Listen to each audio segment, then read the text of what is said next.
சத்தியம் தொலைக்காட்சியின் சார்பில் உங்களை அன்புடன் வரவேற்கும். தற்போதைய கள நிலவரம் என்ன?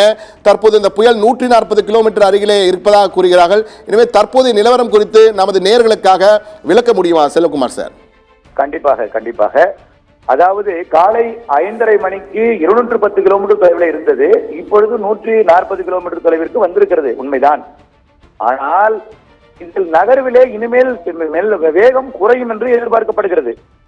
ஆக இது தற்பொழுது மரக்காணத்தை விட்டு சற்று வடக்கே நகர்ந்திருக்கிறது. அதாவது மரக்காணத்திற்கு நேர் கிழக்கே 210 கிலோமீட்டர் தொலைவில் இருந்தது. தற்பொழுது கூவத்தூருக்கு நேர் கிழக்கே 140 கிலோமீட்டர், சென்னைக்கும் 140 கிலோமீட்டர் தொலைவில் இருக்கிறது. இப்படி இருக்கும் வேளையில இனி வரக்கூடிய மணி நேரங்களில மிக மெல்ல நகரும் என்று எதிர்பார்க்கப்படுகிறது. இன்னும் சில மணி நேரங்கள் அது வேகம் எடுத்திருந்தாலும் 100 கிலோமீட்டர் நெருங்கிய பிறகு, 75 கிலோமீட்டர் நெருங்கிய பிறகு அது நகர்வதிலே மிகவும் வேகம் குறைந்து 2-5 கிலோமீட்டர் வேகமாக மாறிவிடும் என்று எதிர்பார்க்கப்படுகிறது. காரணம், அந்த நீரோட்டமானது முடிவடைகிறது. அந்த முடிவடையும் நீரோட்டத்திலே அது திரும்பும் திசை மாறும் பொழுது வேகம் குறையும், நகரத்துல ரொம்ப வேகம் குறையும். இதனால காற்றும் மழையும் வடகடலோர மாவட்டங்கள் திருவள்ளூர், சென்னை, செங்கல்பட்டு மற்றும் விழுப்புரம், காஞ்சிபுரம் மாவட்டங்களுக்கும் உள்ளே இருக்கக்கூடிய திருவண்ணாமலை மற்றும் ராணிப்பேட்டை மாவட்டங்கள் வரைக்கும் காற்றும் மழையும் அதிகரிப்பதற்கே வாய்ப்பு இருக்கிறது. அதாவது தற்போது நீங்கள் சொல்வதை வைத்து பார்க்கும்பொழுது இந்த புயல் கரையை கடப்பதற்கான நேரம், அதாவது தற்போது பிற்பகலுக்கு பிறகு இருக்கலாம் என கணிக்கப்பட்டிருக்கிறது. ஆனால் இது மேலும் தாமதமாகி இன்று இரவுக்கு மேல் தான் கரையை கடக்க ஆரம்பிக்கும் எடுத்துக்கொள்ளலாமா? அதாவது கண்டிப்பாக இப்பொழுது இருக்கக்கூடிய தொலைவுக்கு 40 இருந்தாலும் 10 கிலோமீட்டர் வேகத்தில் நகர்ந்தால் கூட அது இன்னும் 14 மணி நேரம் பிடிக்கும்.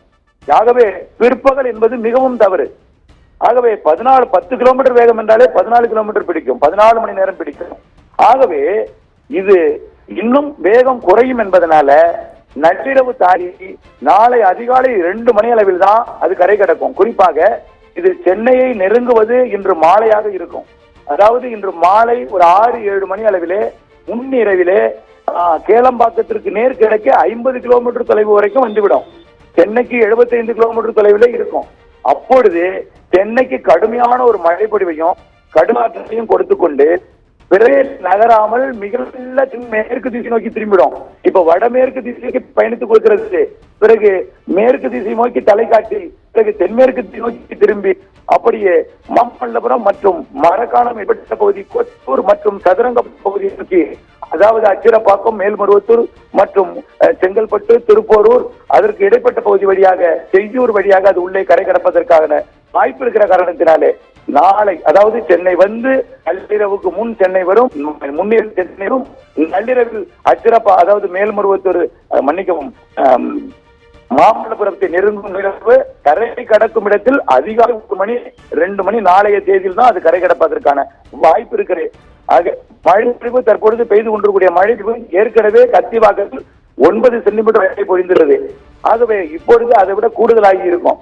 காலை 10 மணி மேல் பெய்யக்கூடிய மழை இன்னும் கூடுதலாகும். மதியம் 12 மணி இருந்து இரவு 10 மணி வரைக்கும் சென்னை உச்சபட்ச மழை பொழிவை பெறும். காற்றை பொறுத்த வரைக்கும் இந்த புயல் தற்பொழுது 90 கிலோமீட்டர் வேகத்தில் இருந்தாலும் 100 கிலோமீட்டர் வேகத்தில் ஆங்காங்கே அதாவது ஒரு சில புள்ளிகளில 100 கிலோமீட்டர் வேகத்துல இருக்கும். ஆனால் இது மேலும் வாய்ப்பு இருக்கிற காரணத்தினாலே அது காற்றோட பாதிப்பு சென்னையில 60 இப்பொழுதே 50-45 இருக்கிறது. 35 அதிகாலையில் இருந்தது, இப்பொழுது 45 இருக்கிறது. இது மதியத்துல ஒரு 65 என்று மாறி மாலையில 75 மாறி முன்னிரவிலே 6 மணி 7 மணி பிறகு 8 மணி ஒரு 75-85 கிலோமீட்டர் வேகம் கொண்ட காற்றுடன் சென்னையில் மழை பெய்யும். அதே போல செங்கல்பட்டு, திருவள்ளூர், விழுப்புரம் மாவட்டத்துல இது கரை கடக்கும் வரைக்கும் இந்த மழை பொழிவும் இந்த தீவிர மழை பொழிவும் தொடரும். அதுவே ஒரு குறிப்பாக 1 மணி நேரத்திற்கு 3 சென்டிமீட்டர்ல இருந்து ஒரு 5 சென்டிமீட்டர் வரை கூட பெய்யலாம். ஏற்கனவே நள்ளிரவு மழை பொழிவை நீங்கள் வேண்டும் 9 சென்டிமீட்டர் மழை பொழிந்திருக்கிறது. ஆகவே வரக்கூடிய இடங்கள்ல தான் இனிமே இருக்கிறது மழை பொழிவு என்றால் நீங்கள் உங்கள் கற்பனைக்கு உங்கள் விட்டு விடுகிறேன். ஆகவே ஒரு மணி நேரத்திற்கு 3 செல்வகுமார் சார், தற்போது நீங்கள் தனியார் வானிலை ஆய்வாளராக உங்கள் கருத்துக்களை பதிவு செய்றீங்க. இருந்தாலும் உங்கள் கருத்துக்களை பதிவு கொடுக்கின்ற அதே நேரத்திலே அதிகாரப்பூர்வ அறிவிப்புகள் வரும்போது அதையும் நிச்சயமாக நம்ம நேர்களுக்கு கொடுக்க இருக்கிறோம். ஆனால் என்னுடைய கேள்வி, இந்த கரையை கடந்த பிறகு நிறைய பேர் இந்த கடலோர மாவட்டங்கள் மட்டும்தான் மழை பெய்யும் என்ற வழியில் நினைத்துக் கொண்டிருக்கிறார்கள். உள் மாவட்டங்களில் எந்தெந்த பகுதிகளில் மழை பெய்வதற்கான வாய்ப்பு இருக்கிறது? குறிப்பாக கோவையிலெல்லாம் 47 ஆண்டுகளுக்கு பிறகு புயல் தாக்கத்தினால் ஒரு மழை வரப்போகிறது என்ற ஒரு தகவல் எல்லாம் வந்து கொண்டிருக்கிறது. அது குறித்து நமது நேருக்கு சற்று விளக்கமா சொல்ல முடியுமா? கண்டிப்பாக. நீங்கள் நம்ம அச்சப்படுத்துவதற்காக நான் அந்த தகவலை சொல்லல, நீங்க கடைசியா முடிக்கும்போது சொன்னதுனால சொல்றேன். அதாவது மழை இப்ப எந்த அச்சமோ பீதியோ கொள்ளாமல் தொடர்ந்து நாம முன்னெச்சரிக்கை விழிப்புடன் இருக்க வேண்டும். அடுத்தடுத்த கட்டங்கள்ல என்ன நகர்வுகள் இருக்கிறது, என்ன மாதிரியான நிகழ்வுகள் நடைபெற்றுக் கொண்டிருக்கிறது, இப்படி நடந்தால் என்ன மாதிரியான முன்னெச்சரிக்கை எடுக்க வேண்டும் என்ற சிந்தனையுடன் இருந்தால் போதும். இப்பொழுதைக்கு சாதாரண ஒரு மழைக்கோ அல்லது மிக மழை பொழிவுக்கோ ஒரு 25 சென்டிமீட்டர் மழை பொழிவு வரைக்கும் நீங்கள் முன்னெச்சரிக்கை எடுத்துக் கொண்டிருப்பது நலமாக இருக்கும். மேலும் இந்த நிகழ்வானது கரை கடந்த பிறகு செயலிழக்கும். அதாவது பொதுவா இந்த நிகழ்வு கரை கடக்கும் முன் செயலிழக்கும் என்று எதிர்பார்த்துக் கொண்டிருக்கிற நிலையில கண்டிப்பாக இது கரை கடக்கும் வரை செயலிழக்காது. புயலாகவே கரை கடந்து உள்ளே, அதாவது விழுப்புரம் மாவட்டத்துக்குள்ள போகும். அதாவது திண்டிவனம், இந்த மேல்மருவத்தூர், செங்கல்பட்டு மாவட்ட பகுதி செய்யூர் வழியாக உள்ளே நுழையும் பொழுது அது திண்டிவனம் மற்றும் விழுப்புரம் மாவட்டம், அதாவது உள்பகுதிக்கு செல்லும் பொழுது விழுப்புரம் மாவட்டத்தோட சென்னை தேசிய நெடுஞ்சாலை பகுதி செல்லும் வரைக்கும், சென்னை திருச்சி தேசிய நெடுஞ்சாலை செல்லும் வரைக்கும் அது புயலாகத்தான் செல்லும். பிறகுதான் ஆழ்ந்த காற்றழுத்த தாழ்வு மண்டலம் மாறி செஞ்சி மற்றும் திருக்கோயிலூர் வழியாக ஆழ்ந்த காற்றழுத்த தாழ்வு மண்டலமாக அந்த இடத்துல பயணிக்கும். பிறகு அது காற்றழுத்த தாழ்வு மண்டலமாக அப்படியே கடலூர் மாவட்டத்தோட வடக்கு பகுதி, சேலம் மாவட்டத்தின் பகுதி, அதே போல கள்ளக்குறிச்சி மாவட்ட பகுதி வழியாக, அதாவது கல்வராயன் மலைப்பகுதி, தருமபுரி மாவட்டத்தோட பாப்பிரெட்டிப்பட்டி, அரூர் மற்றும் சேலம், ஏற்காடு பகுதி வழியாக பரப்பிலை விரித்து கொண்டு ஒரு தாழ்வு மண்டலமாக பயணிக்கும்.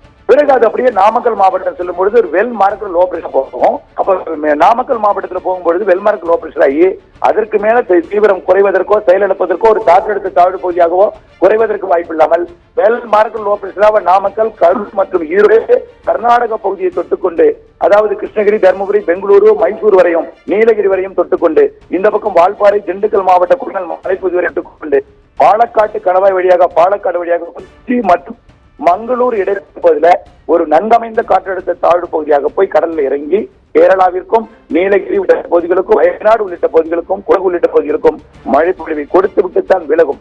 ஆகவே இப்பொழுதைக்கு நாம் முன்னெச்சரிக்கை என்று சென்னை, திருவள்ளூர், காஞ்சிபுரம் செயல்பட்டு அடுத்து கரை கடந்த பிறகு முன்னெச்சரிக்கை எடுக்க வேண்டிய மாவட்டங்கள் திருவண்ணாமலை, திருப்பத்தூர், வேலூர், ராணிப்பேட்டை, கள்ளக்குறிச்சி, விழுப்புரம், கடலூர், புதுச்சேரி மற்றும் அரியலூர், பெரம்பலூர், மயிலாடுதுறை வடக்கு, டெல்டாவின் வடக்கு பகுதி. டெல்டாவின் வடக்கு இதெல்லாம் பிரச்சனை கிடையாது, மழை பொழிவு இருக்கும்.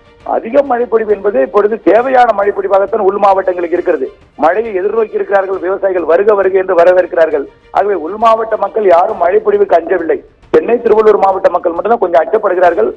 அச்சப்படுவதற்கு காரணம் நீங்கள் வயல் போன்ற பூமிகளை வைத்திருக்கிறீர்கள், நாங்கள் காங்கிரீட் ஜங்கிள்களில் காங்கிரீட் காடுகளில் வாழ்ந்து கொண்டிருக்கோம்.